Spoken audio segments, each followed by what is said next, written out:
इस दुनिया में कर्म को मानने वाले लोग कहते हैं भाग्य कुछ नहीं होता, और भाग्यवादी लोग कहते हैं किस्मत में जो कुछ लिखा होगा वही होकर रहेगा।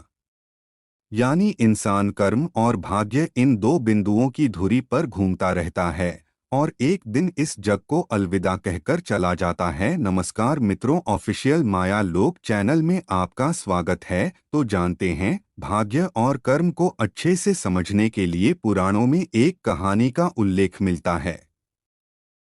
एक बार देवर्षि नारद जी बैकुंठ धाम गए।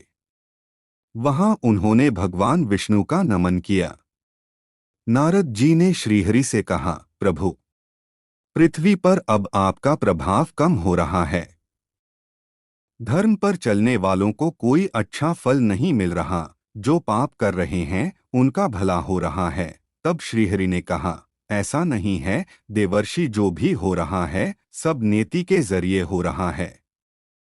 नारद बोले, मैं तो देखकर आ रहा हूँ, पापियों को अच्छा फल मिल रहा है और भला करने वाले, धर्म के रास्ते पर चलने वाले लोगों को बुरा फल मिल रहा है। भगवान ने कहा, कोई ऐसी घटना बताओ।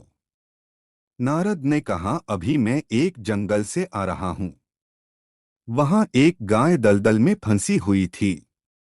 कोई उसे बचाने वाला नहीं था।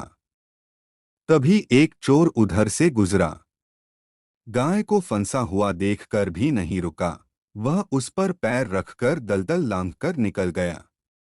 आगे जाकर चोर को सोने की मोहरों से भरी एक थैली मिली। थोड़ी देर बाद वहां से एक वृद्ध साधु गुजरा।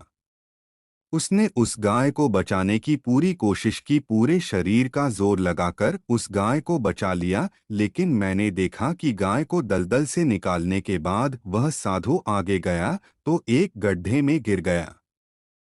प्रभु, बताइए यह कौन सा न्याय है। नारद जी की बात सुन लेने के बाद प्रभु बोले, यह सही ही हुआ।